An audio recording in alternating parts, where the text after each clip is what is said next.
Seja muito bem-vindo ao programa de interpretação de matemática para quem quer medicina no Enem.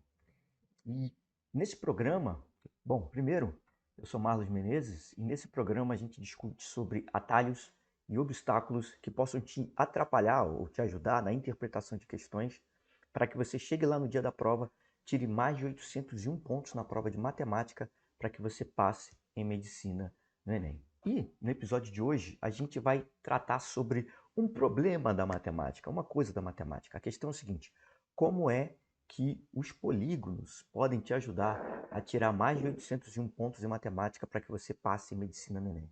Então, a questão é essa, esse é o tema do vídeo de hoje.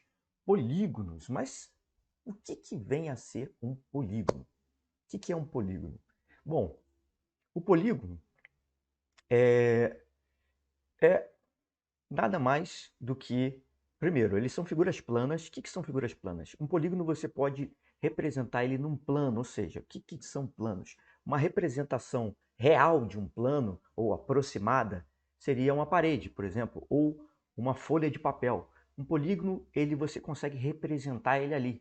E mais do que isso, né? Eles são formados por linhas ou segmentos de reta que, quando são juntas, elas se fecham. Então, um polígono, um polígono, nada mais é do que isso, né? Existem vários exemplos na vida real que você pode conhecer. Existe um triângulo, por exemplo, é o polígono de 3 lados, onde você liga 3 segmentos de reta e você forma um triângulo. Existe um quadrado, um quadrado ou um quadrilátero, melhor dizendo, um quadrilátero. Todo quadrado é um quadrilátero. Um quadrilátero é formado por 4 dessas linhas, né? 4 segmentos de reta, quando são conectados, formam um quadrilátero. Pode ter um pentágono também, quando eu junto 5 dessas linhas, um pentágono, 5 lados, ou um hexágono, e por aí vai. Então, olha só, quando eu jogo, quando eu tenho um segmento de reta, o segmento de reta é uma parte de uma reta, ele tem início e tem fim, e eu vou ligando eles da seguinte maneira: o final de um é o início de outro.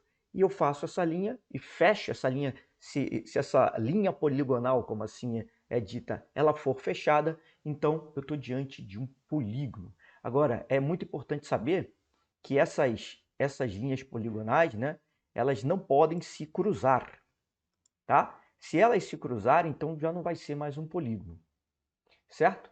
E cada lado desse polígono ele é formado por apenas um segmento de reta, que não se cruzam, como eu falei, certo? Agora olha só, vamos pensar nas posições relativas desse polígono com uma circunferência. Isso é interessante, porque isso o Enem cobra muito, e se você não der atenção a isso, você talvez não consiga tirar mais de 801 pontos na prova de matemática para passar em medicina no Enem. Você tem que pensar diferente do que as outras pessoas pensam. Você tem que conseguir dominar essas matérias específicas. Então, uma forma de eu utilizar o polígono é colocando ele relacionar esse polígono com uma circunferência. O que vem a ser circunferência? Já a circunferência é um lugar geométrico, por assim dizer, tecnicamente, mas é o conjunto de pontos que estão à mesma distância do que um determinado ponto, que no caso é um ponto central. Então, a circunferência nada mais é do que isso. Eu tenho um ponto central e o conjunto de pontos que estão à mesma distância desse ponto central é denominado circunferência. Agora, olha só, colocando, eu posso ter posições relativas entre esse polígono e a circunferência. O que vem a ser, por exemplo, um polígono inscrito numa circunferência? Polígono inscrito numa circunferência. Será que o polígono inscrito a uma circunferência é um polígono dentro da circunferência? O que você acha? Não é bem assim.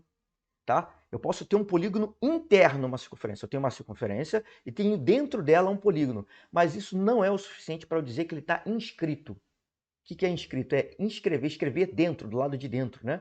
É escrever ou desenhar, no caso de um polígono, do lado de dentro de uma circunferência. Mas para esse polígono ele ser inscrito, para ele estar dentro da circunferência, é necessário que todos os vértices, ou seja, todas as extremidades dos segmentos de reta que formam esse polígono, eles têm que estar encostando na circunferência, tá?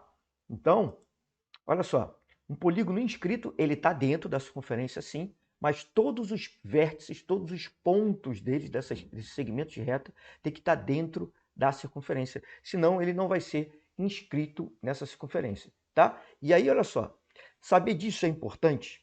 É lógico que é importante, lógico que é importante. Por quê? Porque isso daqui me faz matar diversas questões de geometria. É isso daqui que vai fazer com que você não tenha mais medo quando você vê um polígono e uma circunferência juntos. Se você conseguir lidar com isso eficientemente, de uma maneira correta, você vai chegar lá no dia da prova do Enem e isso daqui vai te ajudar significativamente para você tirar mais do que 801 pontos na prova de matemática, para você passar em medicina no Enem. Agora, olha só, muito interessante falar sobre isso também, porque quando eu estou falando de polígonos, né, eu estou falando de polígonos e da relação entre os polígonos e a circunferência. Por que isso também é de extrema relevância? Olha só, mesmo que não caia especificamente o polígono inscrito numa circunferência, por exemplo, como a gente está falando aqui, mesmo que isso não aconteça, o fato de você lidar com isso, isso já vai te ajudar a tratar questões de polígono e questões de circunferência, mesmo que eles não caiam juntos na mesma questão. Então é muito importante você trabalhar isso e isso vai fazer sim a diferença para você chegar lá no dia da prova e tirar mais do que 801 pontos na prova de matemática, tá? Agora olha só, eu já falei de um tipo de posição relativa. Existem vários. Existe um polígono interno à circunferência.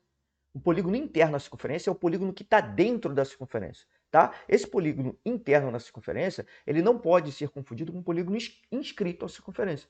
Inscrito, ele tem que estar, porque um polígono inscrito, olha só que interessante, talvez eu tenha cometido esse erro aqui, mas um polígono inscrito, ele não está interno a uma circunferência. Por quê? Porque partes desse polígono estão sobre a circunferência, né? Que são justamente os pontos de encontro, os vértices, que é as extremidades do segmento de reta, eles estão encostando na circunferência. Então, um polígono inscrito numa circunferência não é um polígono interno. Um polígono interno não tem pontos de interseção, ou seja, não encosta na circunferência. Ele está todo dentro. O inscrito, ele tem os vértices que encostam. Tudo bem. Assim, eu também posso ter um polígono externo à circunferência. Ou seja, eu tenho a circunferência e do lado de fora dela eu tenho um polígono. Esse polígono é externo à circunferência. Agora, imagine só se o polígono estiver, se a circunferência estiver dentro do polígono. Aí eu posso dizer que a circunferência é interna ao polígono, ao contrário. A circunferência é interna ao polígono. Agora, a grande pergunta é, e se o polígono tiver circunscrito à circunferência? Isso é outro termo técnico. Circunscrito. O que significa isso? Um polígono circunscrito à circunferência. Será que é um polígono externo? Não, não é. Nesse caso, não. Porque assim também, quando tem um polígono externo, não existe interseção entre os pontos. Um polígono circunscrito à circunferência é quando eu tenho cada lado desse polígono, cada um dos lados dele, que são aqueles segmentos de reta, quando cada um dos lados tangencia, a circunferência, eu tenho um polígono circunscrito, certo? Então, nesse caso também, a circunferência não é interna ao polígono, tá? Quando eu tenho um polígono circunscrito, a circunferência não é interna ao polígono. Por quê? Porque eu tenho pontos de interseção entre a circunferência e o polígono. Então tem que tomar cuidado com isso, tá? Interno é uma coisa, circunscrito é outra. Né? Quer dizer, na verdade, interna é uma coisa, inscrito é outra. E quando eu tenho a circunferência interna ao polígono, isso é uma coisa, e o polígono circunscrito à circunferência é outra coisa diferente. Tudo bem até aí? Beleza, beleza, beleza, beleza. Então, olha só. Dito tudo isso aqui, ó, o que eu quero falar? Olha só.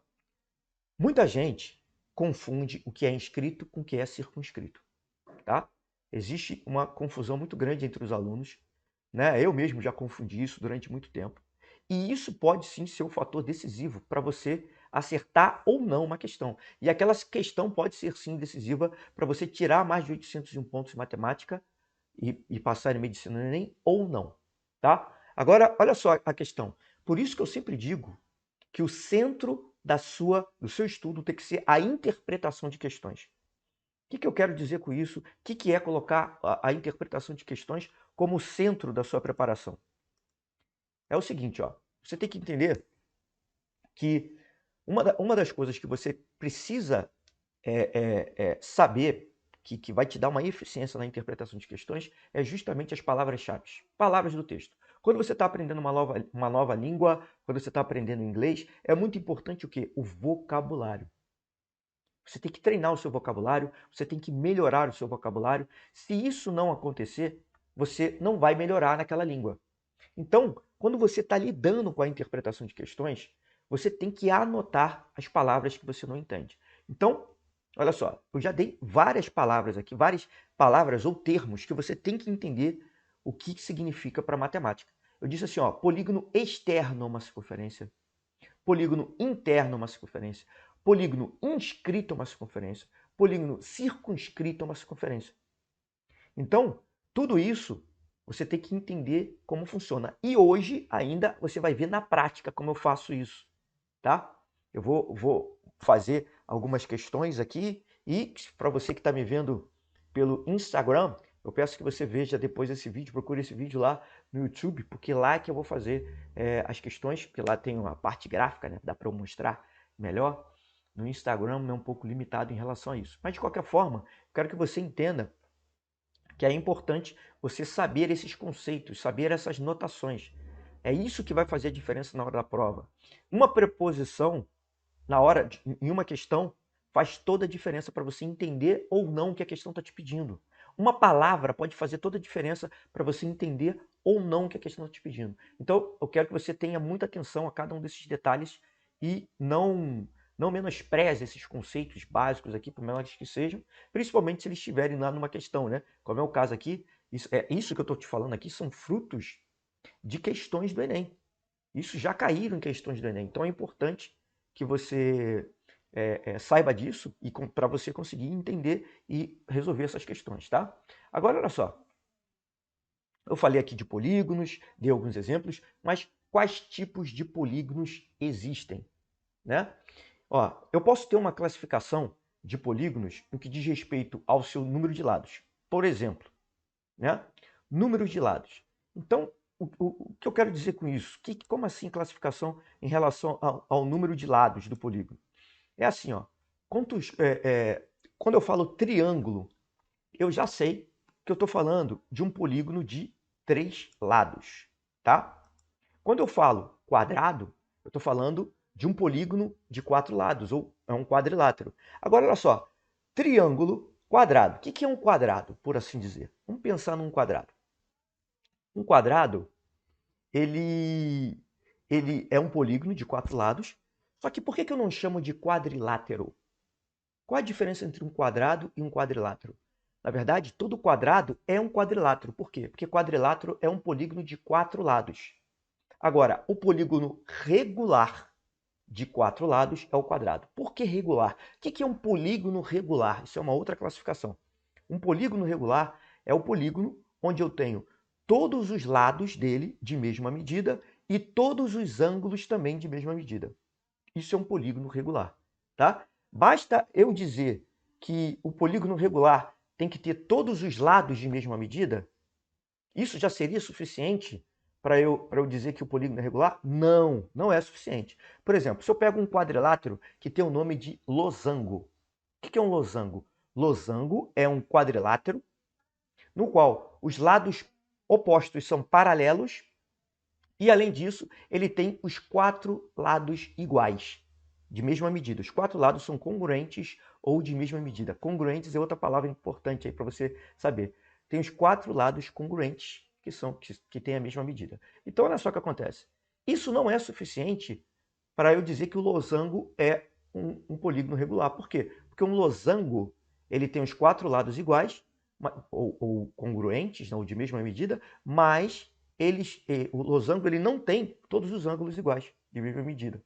Então, um losango não é um polígono regular. Agora, o quadrado é. Todos os 4 ângulos têm 90 graus e, além disso, todos os lados têm a mesma medida. Então, Com certeza. Nesse caso aqui, ó, o quadrado é um polígono regular. Pentágono, eu posso ter pentágono. Pentágono é um polígono de 4 lados, de 5 lados. Só que eu posso ter um pentágono regular, onde todos os lados têm a mesma medida, e todos os ângulos também, a mesma medida, ou não. Então, se um dos lados tiver uma medida diferente, ou alguns lados, os lados não tiverem medidas iguais, tiverem medidas diferentes, eu não tenho um pentágono regular. Tá? Eu tenho que levar isso em consideração também. Né? Então, a classificação eu posso ter quanto aos lados e também eu posso dizer que o polígono é regular ou não em relação a isso. Tá? Então, se eu tiver que falar em relação a polígonos, quantos tipos de polígonos existem, eu posso dizer que são infinitos polígonos. Tá? Então, olha só que interessante aqui. Ó. No caso, eu tenho ó, o hexágono, 6 lados, heptágono, octógono, eneágono, decágono, 10 lados, dodecágono, 12 lados e o icoságono, 20 lados, certo? E aí, o que acontece é o seguinte, o número de lados, ele pode aumentando indefinidamente. Indefinidamente, eu posso aumentando o número de lados. Agora, olha só para filosofar. Você conseguiria desenhar um polígono de 100 lados? Imagine um polígono de 100 lados. Eu te dou um pedaço, um pequeno espaço de papel e digo para você desenhar um polígono de 100 lados. Você repare que cada lado vai ficar bem pequenininho, né? Se eu ir aumentando essa quantidade de lados, um polígono de 1000 lados, o lado vai ficar mais pequenininho ainda se eu te colocar no espaço de papel. E agora, se você desenhar um polígono de 1 milhão de lados, o que acontece? Olha só, se você já olhar a figura do icoságono, se você prestar bem atenção e ver a figura do icoságono, você já vai perceber que o icoságono já parece uma circunferência. Então, só para uma questão de filosofia, você pode dizer que se eu tivesse um polígono com um número mas muito grande de lados, isso se aproximaria demais de uma circunferência. Então, eu posso dizer que a circunferência nada mais é do que um polígono com um número infinito de lados.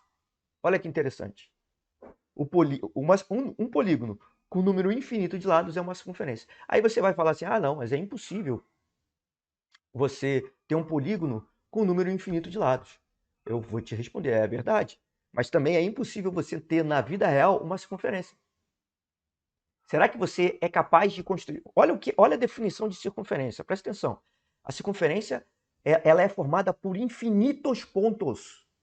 Todos esses infinitos pontos são equidistantes, ou seja, estão a uma mesma distância de um ponto central. Será que você consegue fazer infinitos pontos que estejam exatamente à mesma distância de um ponto central? Eu diria que não. Você não conseguiria fazer isso. Então, uma circunferência não existe no mundo real. E um polígono de infinitos lados também não existe no mundo real. Isso são ficções da matemática, que são aplicáveis. Lógico que você pode ter aproximadamente uma circunferência. Você aproxima determinada coisa por uma circunferência. Você pega, deixa eu pegar aqui, ó, o fundo de uma garrafa, né? Aqui, ó, o fundo, a borda do fundo de uma garrafa, você pode aproximar para uma circunferência. Mas é uma circunferência exata? Não, porque existem imperfeições na hora de produzir esse material, produzir esse produto, melhor dizendo. E aí, todos os pontos não ficaram equidistância, ou seja, uma mesma distância, tá? Então, beleza, já filosofamos já demais por hoje. Agora vamos aqui, ó. Deixa eu colocar aqui, ó. Por que é que os polígonos são tão importantes? Agora, olha só. Por que os polígonos são tão importantes? Primeiro, vou começar por um lado, tá? Primeira coisa que eu tenho que pensar é o seguinte, que os polígonos nos cercam o tempo inteiro. O tempo inteiro a gente é cercado por polígonos. Quando você olha o chão da sua casa, aquilo ali, ele pode ser representado por um polígono, né? Que é um quadrilátero, ou um retângulo, ou um quadrado. Eu não sei exatamente como é que é o piso da sua casa. Quando você olha para o teto, também é um quadrilátero. Os quadriláteros aparecem direto, mas existem também os triângulos, né? Na verdade, o Enem gosta demais de triângulos. Ele gosta demais também de quadriláteros. Para você calcular o volume de um determinado sólido, Você precisa dos polígonos, porque esse sólido, as faces desse sólido, eles são compostas por polígonos. Não todo sólido é composto por polígonos, né? As suas faces. Mas os poliedros, por assim dizer, eles são compostos por polígonos. É o caso dos prismas. Ó, deixa eu pegar aqui uma... Deixa eu ver se eu consigo um exemplo aqui, sem ferir, ó. Ó, se eu pego essa caixa de fósforos aqui, ó, né? Essa caixa de fósforos aqui, né? Cada face dela é composta por polígonos. E esses polígonos são quadriláteros, melhor dizendo ainda, retângulos. São retângulos, podem ser aproximados por retângulos. Então, o que acontece? Para eu calcular o volume daquilo ali, né, a capacidade, o quanto o espaço interno, por assim dizer, daquele sólido, eu teria que ter a noção de cada polígono, saber que aquilo ali é composto por vários polígonos, tá? E por aí vai. Essa é a importância. Agora, a importância não para por aí. O Enem gosta também muito desses polígonos. Você o tempo todo vai ter que lidar com eles para calcular área, para calcular volume, né? Você tem que entender sobre triângulos, retângulos. Então essa é a importância dos polígonos. E também o Enem cobra relações entre o polígono e a circunferência. O Enem gosta de cobrar isso também. Então é importante que você saiba lidar com isso, que você veja isso com uma certa naturalidade, para que você chegue lá na hora da prova do Enem e você consiga acertar essas questões, tirar mais de 801 pontos na prova de matemática, para que você passe medicina no Enem. Agora, por que investir tempo estudando circunscrição, inscrição de polígonos? Porque o Enem cobra isso e você vai ver isso na prática, tá? Então, não tem porquê eu deixar de estudar algo que o Enem cobra. É lógico que tem lá o plano, a grade de estudo, a grade de conteúdos lá é gigantesca, é muito grande, e nem tudo o Enem cobra. O Enem deixa de cobrar inúmeras coisas. Mas é importante que você saiba que você tem que estudar o que o Enem cobra. Por quê? Porque se o Enem, ele cobra, quando você olha alguma coisa determinada ali, você tem que entender o seguinte, quando o Enem cobra uma coisa, dificilmente, uma questão do Enem só traz um único tipo de conteúdo. Sem contar que a matemática tem uma interdependência muito grande entre os conteúdos. Então você está estudando um determinado conteúdo aqui, digamos, polígonos, né? E esse conteúdo, ou triângulos, esse conteúdo ele pode estar relacionado com outro tipo de conteúdo, que é o quê? Que é cálculo de volume de sólidos geométricos, de prisma ou de pirâmide. Então, é importante que você entenda isso. Então, olha só, mesmo que você entrando, estudando polígonos, estudando relações,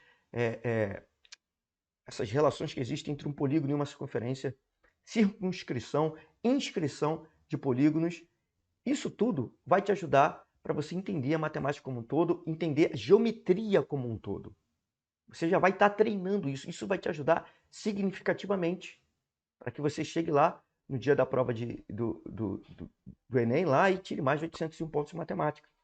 Tá? Isso tudo está tudo interrelacionado. Você estudando polígono, você também consegue ter uma noção maior de como funciona a projeção de figuras planas.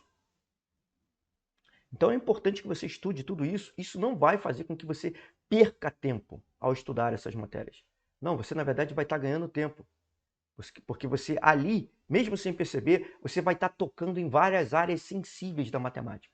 Então é interessante que você veja isso, é interessante, importante falar isso, para que você perceba, né, da importância das coisas, do que você vai estudar. E quando eu falo isso, é lógico que eu não estou dizendo para você estudar todo o conteúdo, a matemática. Isso é interessante também. Porque tem conteúdos que simplesmente não caem no Enem. Mas esse eu estou te dizendo que cai. Por isso que eu estou trazendo aqui para você, tá? E na hora de atacar, onde é que eu mais vejo que as pessoas erram ao tentar entender como funciona polígono, relação de polígono com circunferência? Onde é que eu mais vejo que as pessoas erram isso? É assim, ó. Eu percebo que quando as pessoas vão estudar qualquer assunto na matemática, não é só polígono, não. Qualquer assunto, as pessoas, elas tendem a ir para a teoria, direto para a teoria. Então, olha só, Em relação a polígono, existem inúmeras fórmulas, desculpe, que você pode decorar. Você pode sair decorando área de polígono.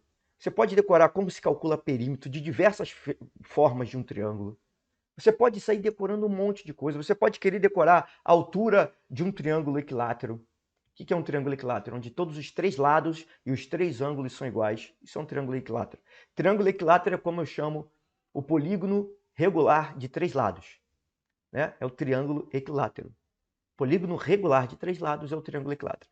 Então, você pode querer decorar isso, um monte de coisa, querer decorar um monte de relações métricas entre triângulos, ou relações entre circunferência e o ângulo, e por aí vai. E essa não é a melhor maneira, e é aí que eu vejo que a maior parte das pessoas erram. Por que que isso é um erro? Deixa eu te falar. Porque quando você cair lá na prova do Enem, primeiro, não é isso que vão te cobrar. Então, quando você perde muito tempo fazendo isso, perceba que você está se afastando de tirar mais de 801 pontos na prova de matemática para passar em medicina. Você está se distanciando disso. Primeiro ponto. Segundo ponto, você pode estar estudando muito mais do que você precisa. Porque tem coisa que o Enem simplesmente não vai cobrar. Inúmeras dessas fórmulas o Enem não cobra assim. E você acha assim, ah não, mas eu estou memorizando essas fórmulas aqui que com isso eu vou ganhar tempo lá na hora da prova. Será que vai ganhar tempo? E olha o tempo que você está perdendo em memorizar. Será que não existe uma forma mais fácil de você fazer sem utilizar essas fórmulas? Olha só, eu não estou dizendo que as fórmulas não são importantes. Memorizar as fórmulas é legal sim, e é muito importante. Só que não por esse jeito, pegando uma lista e decorando a torta e direito ali, sem ter a prática associada. Então é importante que você pratique aquilo ali, que você pegue a questão em si, você tem que pegar a questão e fazer. E para isso, você também não é só sair fazendo um monte de questões. Você tem que organizar essas questões primeiro e você tem que ter um método de interpretação adequado para você resolver. E se você, depois, além disso, tiver um método de revisão, você não precisa se preocupar com as fórmulas, porque naturalmente você vai absorver todas essas fórmulas. Então, olha só, o principal erro que as pessoas cometem é ir direto para a teoria e ficar tentando memorizar um monte de coisa, tentar fazer desse jeito. Isso não vai levar você a lugar nenhum. Isso não vai te fazer melhorar, tá? Então, olha só, o que acontece? Antes de eu colocar a mão na massa ali e começar a fazer as questões, eu quero ver o que a gente já abordou hoje em linhas gerais. Olha só. Em linhas gerais, eu quis dizer para você o seguinte, que é muito importante o centro da sua preparação tem que ser a interpretação de questões. É isso que tem que ser o centro da sua preparação. Só que para você interpretar as questões, você tem que saber o vocabulário da matemática. Você tem que saber algumas palavras-chave da matemática. Olha só, e não é só da matemática. Quando eu cheguei a falar que a interpretação passa até por preposições. Então, uma simples preposição pode mudar o que o comando está te pedindo. A gente falou isso. E a gente já adentrou aqui também, no vídeo de hoje, a gente falou sobre a importância de você saber, no caso de polígonos, o que é um polígono inscrito e o que é um polígono circunscrito. A gente viu as diferenças entre esses termos, né, inscrito e circunscrito, a interno e externo. São duas coisas totalmente diferentes. Né? A gente viu que quando eu falo as palavras interno e externo, nesses casos, não tem pontos de interseção entre a circunferência e o polígono. Já inscrito e circunscrito tem pontos de interseção. Inscrito, os pontos de interseção são os vértices, e circunscrito, os pontos de interseção são os lados, são pontos que estão no lado de cada um desses polígonos. A gente viu isso hoje também.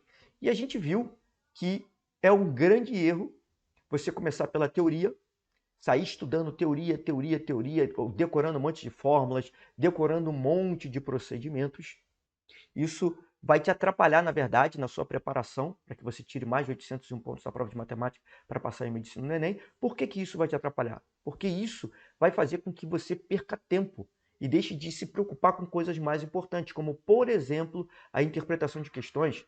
Esse tempo que você vai ganhar deixando de estudar dessa forma, de memorizar ou de aprofundar na teoria, você pode inclusive utilizar para estudar outras matérias, porque lá no dia da prova do Enem você não vai encontrar sua matemática.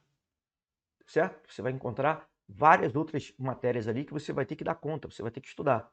E então a gente viu que a melhor maneira de você estudar é por meio de questões, questões contextualizadas do Enem. Só que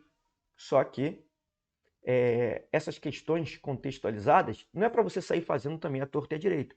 Você tem que ter uma organização e mais do que isso, você tem que, além dessa organização, você tem que saber que você tem que pegar questões importantes e você tem que anotar, também é muito importante isso, anotar as suas dificuldades, as palavras-chave e as questões que você vai refazer no futuro. Isso vai fazer toda a diferença para que você melhore, tá? Para que você não esqueça nenhuma fórmula, não esqueça nada, nenhuma forma de fazer as questões também. Você, ao refazer essas questões lá na frente, selecionando questões específicas para você refazer, né? E essa, assim vai ser a sua revisão. E é assim que você vai chegar lá no dia da prova do Enem e tirar mais de 801 pontos na prova de matemática para que você passe em medicina no Enem.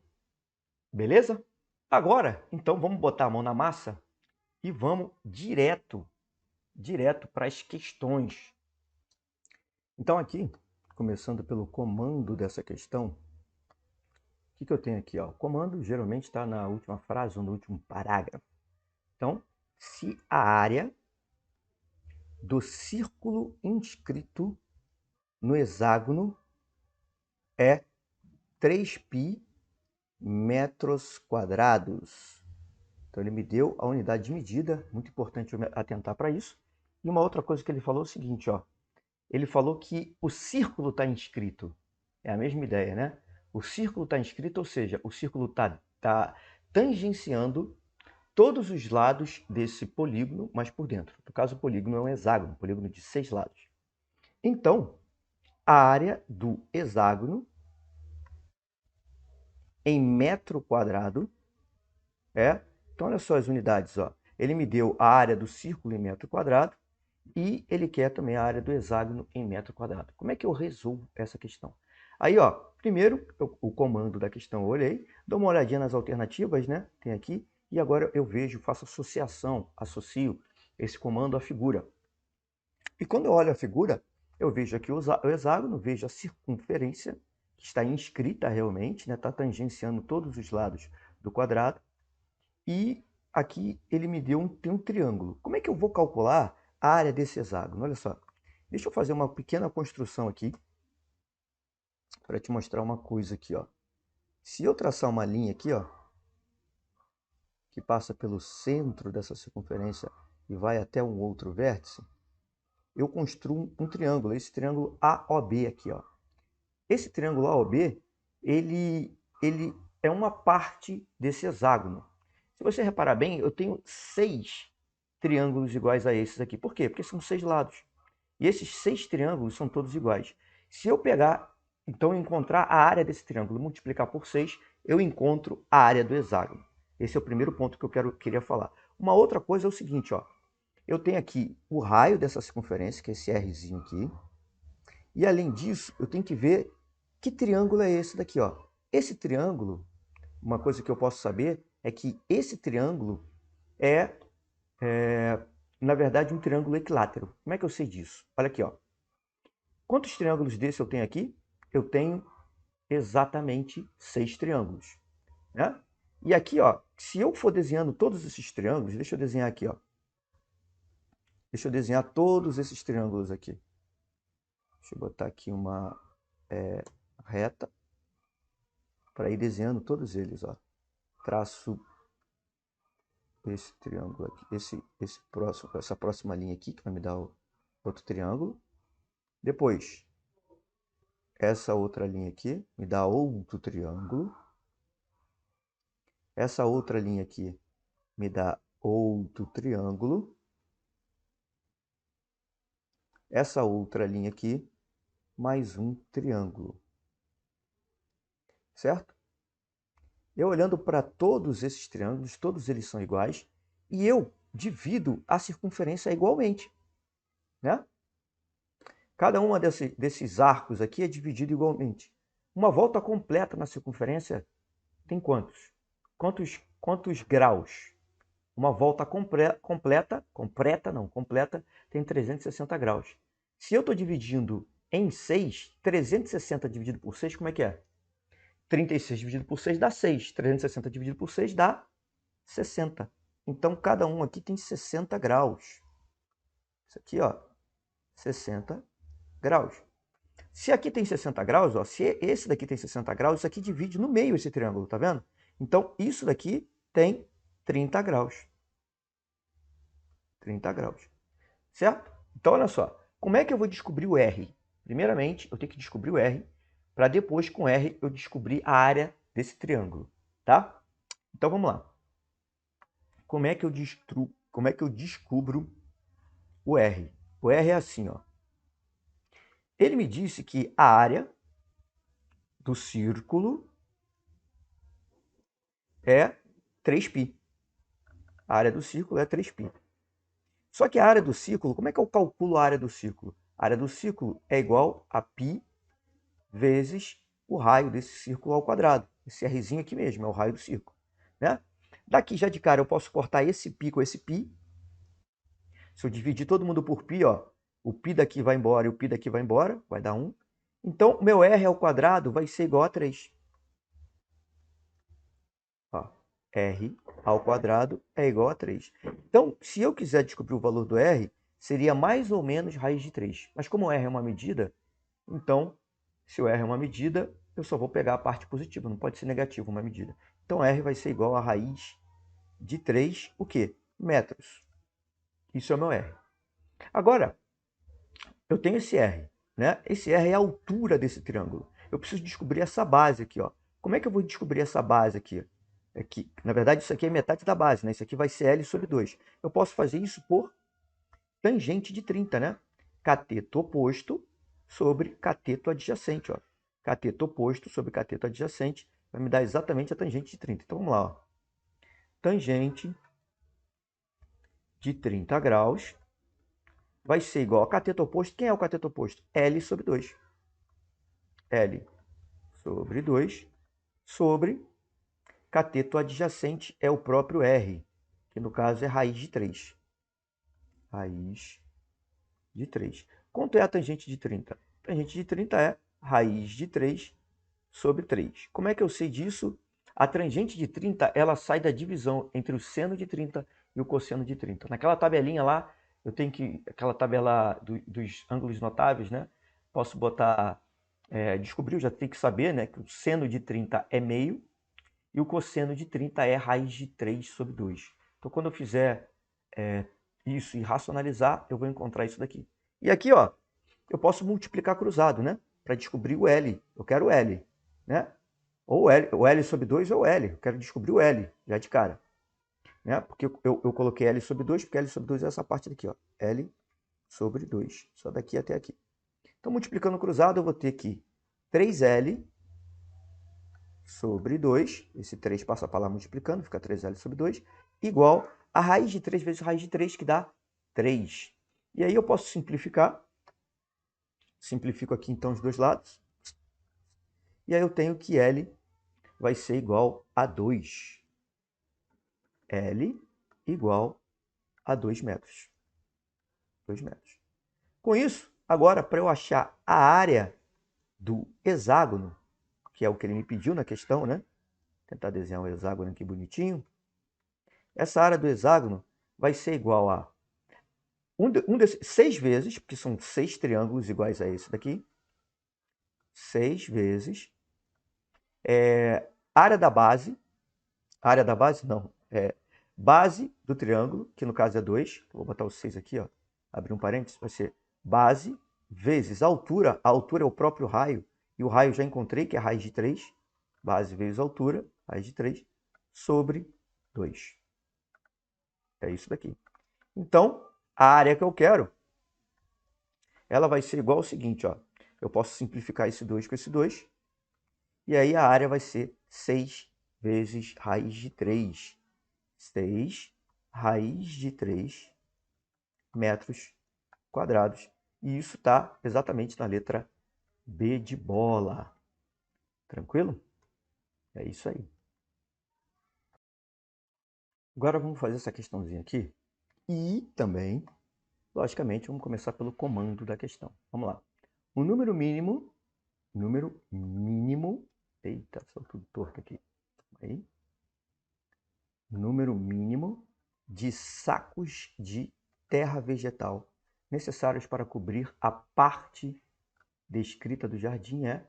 Aqui eu tenho uma figura, né? Eu tenho um quadrado inscrito, provavelmente um quadrado, né? Mas que dá para ver pelo menos que é um quadrilátero inscrito a uma circunferência. E tem uma área achurada aqui, provavelmente essa é a área essa é a parte descrita, né? Mas tudo bem, vamos ler o enunciado todo. Um arquiteto deseja construir um jardim circular de 20 metros de diâmetro. Nesse jardim, uma parte do terreno será reservada para pedras ornamentais.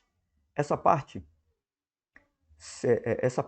terá a forma de um quadrado,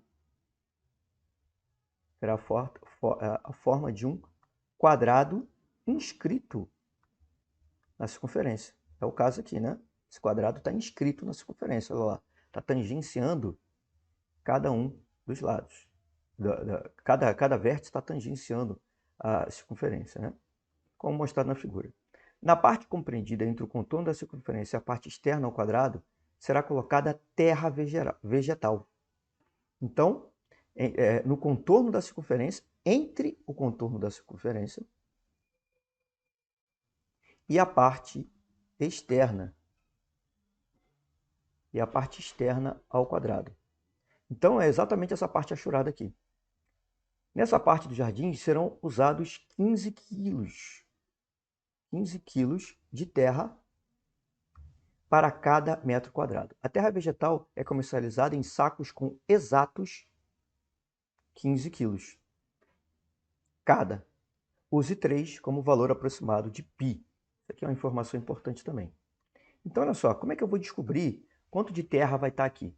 Eu tenho que calcular quantos metros quadrados tem nessa parte achurada. Como é que eu faço isso? Para eu calcular quantos metros tem essa parte achurada, eu tenho que fazer quantos metros quadrados, qual é a área dessa parte achurada, é só fazer uma subtração da área do círculo menos a área do quadrado. Certo? É assim que eu vou conseguir descobrir. Então vamos ver aqui como é que eu vou fazer isso. Ó. Olha só, pensa comigo aqui. Primeiramente, o círculo tem 20 metros de diâmetro. Tem que prestar atenção nisso, é diâmetro que ele está me dando. Então, se é 20 metros de diâmetro, deixa eu colocar aqui marcar aqui, ó. 20 metros de diâmetro é isso daqui, ó. É de um lado até o outro. Isso daqui equivale a 20 metros. 20 metros. Se são 20 metros de diâmetro, quanto eu tenho de raio? O raio é metade, né? Então a área do círculo é igual a π vezes o raio ao quadrado. A área do círculo vai ser igual, então, a π vezes o raio é metade do diâmetro. Então, π vezes 10 ao quadrado. Só que o π ele disse para eu considerar como 3. Então, isso daqui vai dar 10 vezes 10 dá 100. 100 vezes 3, 300. Então, isso aqui são 300 metros quadrados. E agora, como é que eu vou calcular? Como é que eu vou calcular a área do quadrado? Como é que eu calculo a área do quadrado? É assim, ó. A diagonal do quadrado é 20 metros. A diagonal é 20 metros. E a diagonal do quadrado, ela é igual a L, que é o lado do quadrado, vezes raiz de 2. Essa é a diagonal do quadrado. Tá? Deixa eu ver se ele me deu alguma coisa aqui. 20 metros ao quadrado. Tá. A diagonal do quadrado é L raiz de 2. E ele quer o quê? Eu quero o quê? Eu quero saber qual é a área desse quadrado. Né? Então, eu já sei que L raiz de 2 é igual a 20. Essa é a diagonal, que é aqui. Ó. Então, o meu L, que é o lado, ele vai ser igual a 20 sobre raiz de 2. Agora, talvez você pense assim, terá que eu tenho que decorar que L raiz de 2 é a diagonal do quadrado? Isso tinha que estar no meu formulário. Olha só, você vai aprender isso por meio de questões. Se você perder tempo ficando decorando fórmulas, isso vai tirar o seu tempo. Isso vai deixar de você prestar atenção em coisas mais importantes, como, por exemplo, a interpretação de questões, que é essencial para que você chegue lá no dia da prova do Enem e tire mais de 801 pontos na prova de matemática, para que você passe medicina no Enem. Então não se preocupe com isso agora, tá? Esse L, o lado do quadrado, como é um valor intermediário, eu não preciso racionalizar, eu deixo assim. Deixa o raiz de 2 ali, não tem problema nenhum. Então vai dar 20 sobre raiz de 2 metros. E quanto vai ser a área do quadrado? A área desse quadrado vai ser igual a L ao quadrado, L vezes L. L ao quadrado. Isso aqui vai ser 20 dividido por 20, que dá 400. 20 dividido por 20, não. 20 multiplicado vezes 20, ou 20 ao quadrado, que dá 400. Dividido por raiz de 2 ao quadrado. Raiz de 2 ao quadrado dá 2. Então é 400 sobre 2.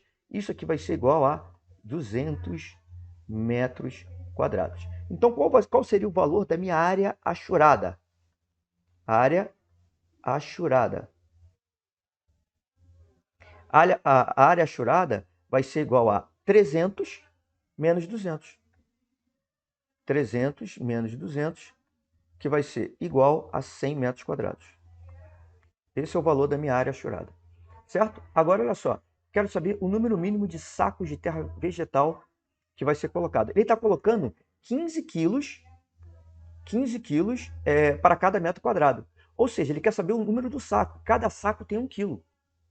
Desculpe, cada saco tem 15 quilos. Então, olha só. Se eu pego, se é um saco, né? Não, 15 quilos para cada metro quadrado, são um saco, na verdade, para cada metro quadrado. Vê se você entendeu. 15 quilos para cada metro quadrado. E cada saco tem 15 quilos. Então, na verdade, é um saco para cada metro quadrado. Vou escrever aqui, ó, rapidamente. Ó. O que ele está falando é o seguinte. Ele está fazendo 15 quilos para cada metro quadrado. Só que ele está falando que 15 quilos corresponde a um saco. Né? Então, eu posso substituir. Ó, um saco corresponde a 1 metro quadrado. Que faltou eu colocar metro quadrado aqui. Deixa eu botar aqui. Ó. Faltou botar 1, né? Isso aqui equivale a 1 metro quadrado. Se um saco é um saco para cada 1 metro quadrado, se são 100 metros quadrados, eu vou precisar de 100 sacos. Então, a minha resposta é letra A de água. Né? Então, é assim, ó. Se eu vou multiplicar aqui por 100, né? Para chegar a 100 metros quadrados, eu tenho que chegar e multiplicar esse lado aqui também por 100. E aí eu vou ter a resposta que são 100 sacos. Resposta A de água. Certo? É isso daí. Então, pessoal, foi isso. Essa foi a aula de hoje. Foi o vídeo de hoje, no qual eu falei da importância de você saber teorias que talvez você esteja menosprezando. Mas olha só, saber teorias é diferente de você se dedicar à teoria. É lógico que é muito importante que você aprenda essa teoria por meio da interpretação de questões.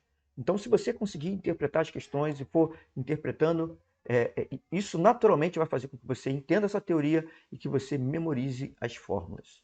É isso que eu estou falando. Então, isso é essencial para que você, estudar dessa forma é essencial para que você chegue lá no dia da prova do Enem, tire mais de 801 pontos na prova de matemática, para que você passe medicina no Enem. Esse foi o meu recado de hoje e eu te vejo então no próximo vídeo ou na próxima live. Um abraço.